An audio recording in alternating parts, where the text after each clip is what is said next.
या देवी सर्वभूतेषु शक्तिरूपेण संस्था नमस्तस्यै नमस्तस्यै नमस्तस्यै नमो नमः।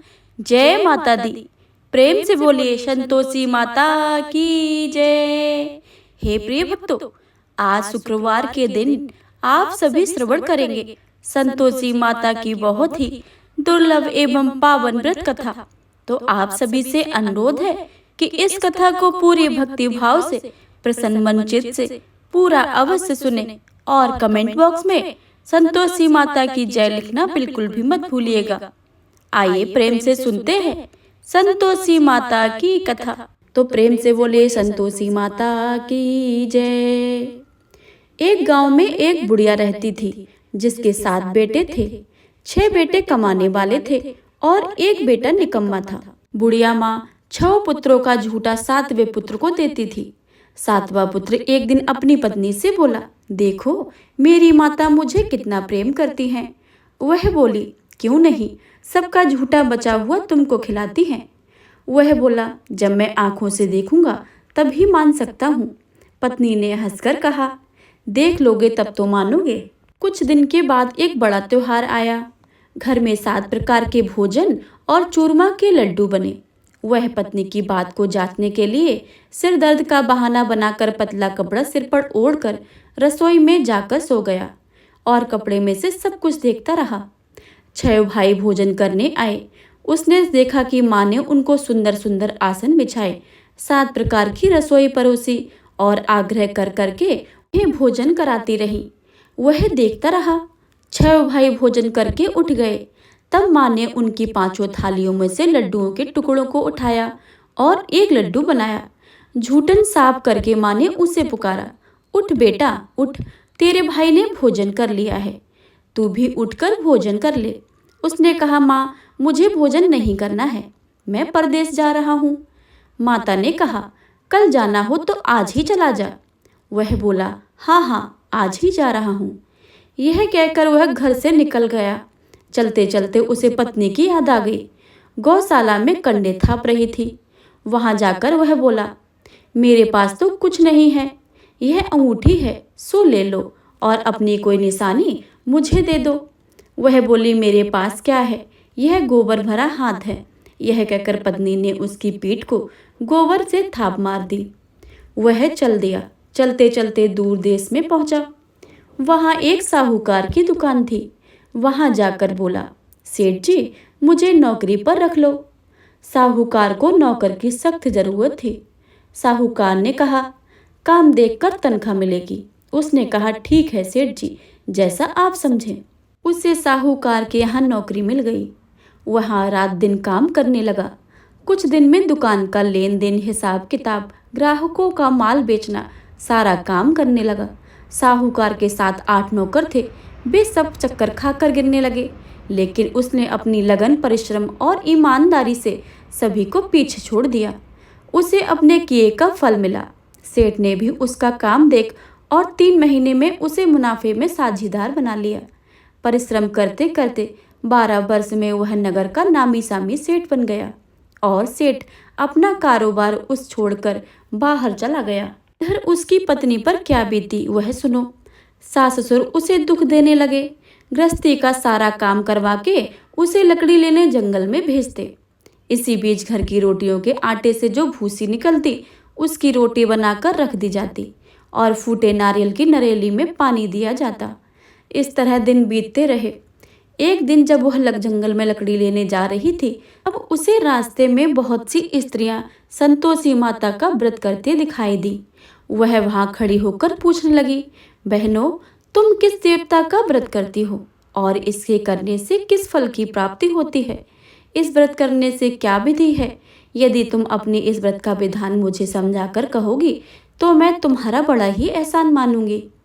उनमें से एक स्त्री बोली, सुनो बहन, यह संतोषी माता का व्रत है।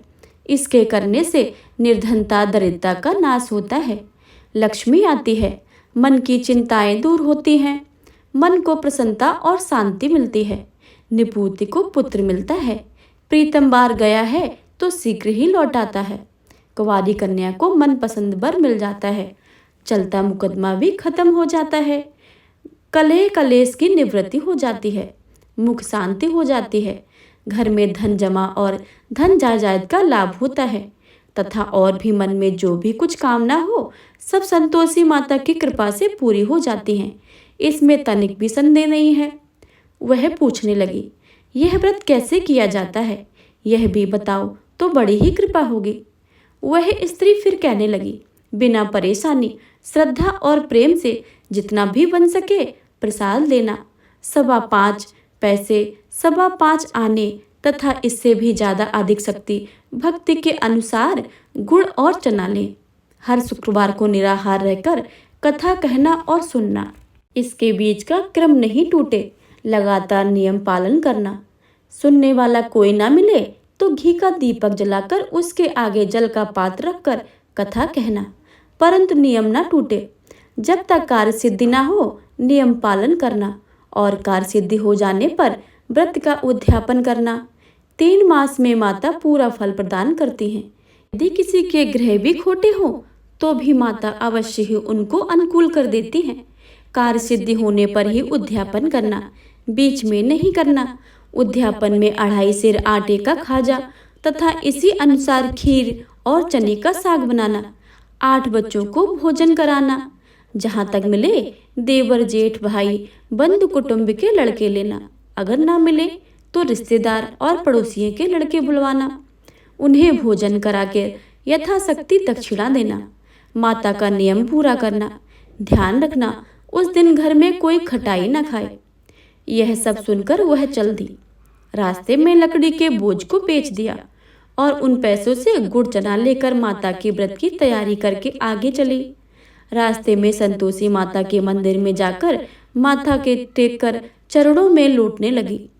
विनती करने लगी, माँ मैं दीन हूँ, निपट मूर्ख हूँ, व्रत के कुछ नियम नहीं जानती हूँ, मैं बहुत दुखी हूँ। हे माता, मेरा दुख दूर करके मुझे अपनी शरण में ले लो। माता को दया आ गई। एक शुक्रवार ही बीता, दूसरे शुक्रवार को उसके पति का पत्र आया और तीसरे शुक्रवार को उसको भेजा हुआ पैसा उसके पास आ पहुंचा। यह देखकर जिठानी मुंह सिकोड़ने लगी। इतने दिनों के बाद इतना पैसा आया है, इसमें क्या बड़ाई है। लड़के ताने देने लगे, काकी के पास अब तो पत्र आने लगे हैं, रुपया आने लगा है, अब तो काकी की खातिरदारी बढ़ेगी, अब तो काकी बुलाने से भी नहीं बोलेंगी।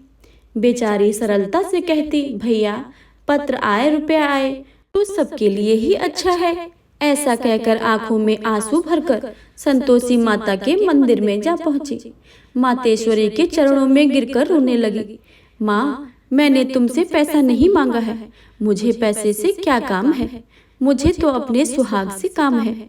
मैं तो अपने स्वामी के दर्शन और सेवा मांगती हूँ। तब माता ने प्रसन्न होकर कहा, जा बेटी, तेरा स्वामी जल्दी ही आ जाएगा।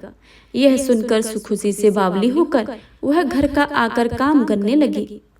संतोषी माँ विचार करने लगी, इस भोली पुत्री से मैंने कह तो दिया है तेरा पति शीघ्र आएगा, पर आएगा कहाँ से? वह तो इसे स्वप्न में भी याद नहीं करता है। उसे इसकी याद दिलाने तो मुझे ही जाना पड़ेगा। संतोषी माता ने उस बुढ़िया के बेटे को स्वप्न में समझाया, पुत्र, तेरी घरवाली कष्ट उठा रही है। यह बोला, हाँ माता, मुझे सब मालूम है। माता, मैं क्या करूं, कैसे जाऊं? परदेश की बात है, लेन देन का सारा हिसाब किताब है, कोई जाने का रास्ता नजर ही नहीं आ रहा है। आप ही कोई राह दिखाएं, वहां कैसे जाऊं?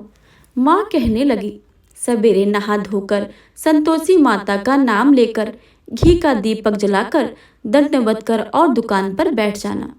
देखते ही देखते तेरा सारा लेन देन चुक जाएगा, जमा माल बिक जाएगा, सांझ होते होते धन का ढेर लग जाएगा। वह अगले दिन सुबह बहुत ही जल्दी उठा। उसने अपने मित्र बंधुओं परिचितों के स्वप्न में माता द्वारा कही हुई बातों को सुनाए। वे सब उसकी बात सुनकर उसकी खिल्ली उड़ाने लगे। वे कहने लगे कि कहीं कभी सपने की बात भी सच्ची होती है। एक बूढ़ा व्यक्ति बहुत समझदार था। वह बोला, देखो भाई, मेरी बात मानो, इस तरह साच या झूठ कहने के बदले देवता ने जैसा कहा है वैसा ही करना। तेरा क्या जाता है, बूढ़े की बात मानकर नहा धोकर उसने संतोषी माता को प्रणाम किया। फिर भी दीपक का जलाकर दुकान पर जाकर बैठा। शाम तक धन का ढेर लग गया। वह हैरान हो गया। मन में संतोषी माता का नाम ले प्रसन्न होकर घर जाने के वास्ते कपड़ा गहना सामान खरीदने लगा। सब काम से निपट अपने घर को रवाना हुआ। उधर बेचारी उसकी पत्नी जंगल में लकड़ी काट लेने गई। लौटते वक्त थक जाने के कारण संतोषी माता के मंदिर पर विश्राम करने बैठ गई।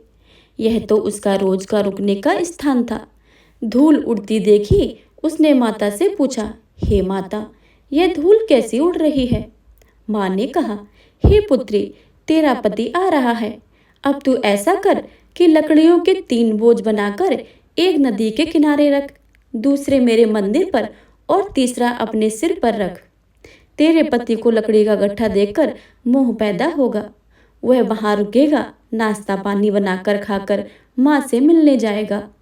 तू लकड़ी का बोझ उठाकर जाना और बीच चौक में गड्ढा डालकर आवाजें जोर जोर से लगाना।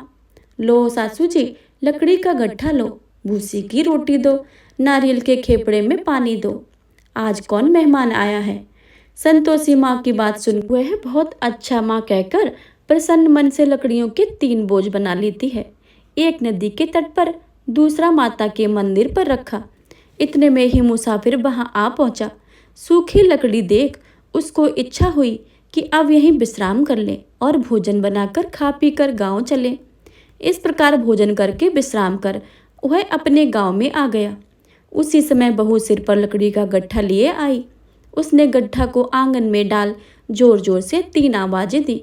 लो सासू जी, लकड़ी का गट्ठा लो, भूसे की रोटी दो, नारियल के खोपड़े में पानी दो। आज कौन मेहमान आया है? यह सुनकर सास ने अपने दिए हुए कष्टों को भुलाने के लिए कहा, बहू तो ऐसा क्यों कहती है? तेरा मालिक ही आया है। बैठ, मीठा भात खाकर कपड़े गहने पहन। पत्नी की आवाज़ सुनकर उसका स्वामी बाहर आया और उसके हाथ में अपनी अंगूठी देखकर व्याकुल हो गया। उसने माँ से पूछा कि माँ, यह कौन है? माँ बोली, बेटा तेरी पत्नी है। आज 12 वर्ष हो गए हैं। जब से तू गया है तब से सारे गांव में जानवर की तरह भटकती फिरती है। काम काज कुछ करती नहीं है। 4 समय आकर खा जाती है। अब मुझे देखकर सूखी रोटी का और नारियल के खेपड़े में पानी मांगती है। वह बोला, माँ, मैंने तुम्हें भी देखा है और उसे भी देखा है। अब मुझे दूसरे घर की चाबी दे दो, मैं उसमें ही रहूंगा। ठीक है बेटा, जैसी तेरी मर्जी कहकर माँ ने चाबी का गुच्छा बेटे के सामने रख दिया। उसने दूसरे दिन घर को खोलकर सारा सामान जमाया। एक दिन में ही वहां राजा के महल जैसा ठाट बाट बन गया। अब क्या था, वह सुख भोगने लगी। अगला शुक्रवार उसने पति से कहा कि मुझे संतोषी माता का उद्यापन करना है। पति बोला, बहुत अच्छा है, खुशी से कर लो। वह उद्यापन की तैयारी करने लगी। जेठ के लड़कों को भोजन कराने के लिए कहने गई। उन्होंने मंजूर तो कर लिया, परंतु पीछे से जेठानी अपने बच्चों को सिखलाया, देखो रे, भोजन के समय सब लोग खटाई मांगना, जिससे उसका उद्यापन पूरा ना हो पाए। लड़के भोजन करने आए, खीर पेट भरकर खाई, परंतु बाद में याद आते ही कहने लगे, हमें कुछ खटाई खाने को दे दो, हमें खीर खाने नहीं भाता है, देखकर अरुचि होती है। लड़के उठ खड़े हुए, बोले, पैसे लाओ। भोली बहू कुछ जानती ना थी, उसने उन्हें पैसे दे दिए। लड़कों ने बाजार में जाकर उन पैसों से इमली खरीदी और खाई।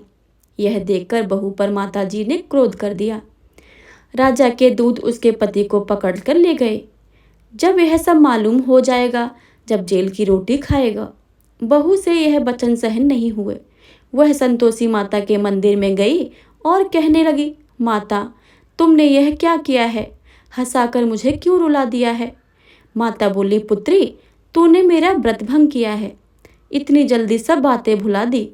वह बोली, माता, भूली तो नहीं है, ना कुछ अपराध किया है, मुझे तो लड़कों ने भूल डाल दी है, मुझे क्षमा करो। माँ बोली, ऐसी भूल भी कहीं होती है क्या? वह बोली, अब कोई भूल नहीं होगी। अब बताओ मेरे पति कैसे आएंगे? माँ बोली, पुत्री, जा पुत्री, तेरे पति तुझे रास्ते में ही आते मिलेगा। वह मंदिर से बाहर निकलकर आई तो रास्ते में उसका अपना पति आता हुआ मिला। उसने पूछा कहाँ गए थे। वह बोला इतना धन जो कमाया है उसका कर चुकाने राजा के पास गया था, वह भरने गया था। वह प्रसन्न होकर बोली भला हुआ, अब घर चलो। फिर अगला शुक्रवार आया। वह बोली मुझे माता का उद्यापन करना है। पति ने कहा ठीक है, करो। जब वह जेठ के लड़कों को भोजन कहने के लिए गई, जेठानी ने लड़कों को फिर सिखा दिया कि तुम पहले की तरह खटाई मांगना। लड़के भोजन करने बैठे, लेकिन भोजन करने से पहले ही कहने लगे हमें खीर पूड़ी नहीं भाती है, जी बिगड़ता है, कुछ खटाई खाने को दे दो। वह बोली खटाई खाने को नहीं मिलेगी, खाना है तो खाओ। उन्हें उठकर चले जाने पर उसने ब्राह्मणों के लड़के बुलाकर भोजन करवाया। दक्षिणा की जगह उसे एक एक फल दिया। इससे संतोषी माता प्रसन्न हो गईं। माता की कृपा से 9 महीने के बाद उसके चंद्रमा के समान एक सुंदर पुत्र प्राप्त हुआ। पुत्र को लेकर वह प्रतिदिन संतोषी माता के मंदिर में जाने लगी। माँ ने सोचा कि वह रोज रोज आती है, आज क्यों न मैं इसके घर चलूं, इसका आसरा देखूं तो सही। यह विचार करके माता ने भयानक रूप बनाया। गुड़ और चने से सना हुआ मुख, ऊपर से सूंड समान होठ, उस पर मक्खियां भिनभिना रही थीं।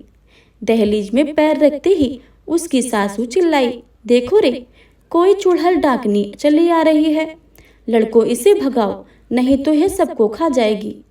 बहू रोशनदान से देख रही थी। वही प्रसन्न हो उठी, आज मेरी माता मेरे घर आई हैं। यह कहकर दूध पीते हुए बच्चों को गोद से उतार दिया। इस पर उसकी सास क्रोध में भरकर बोली, अरे राड़, इसे देखकर कैसे उतावली हो रही है, जो बच्चे को पटक दिया है। इतने में माँ का प्रताप से जहाँ देखो वहाँ लड़के ही लड़के नजर आने लगे। वह बोली, माँ जी, मैं जिनका व्रत करती हूँ वह संतोषी माता यही है। इतना कहकर उसने झट से सारे घर के किवाड़ खोल दिए।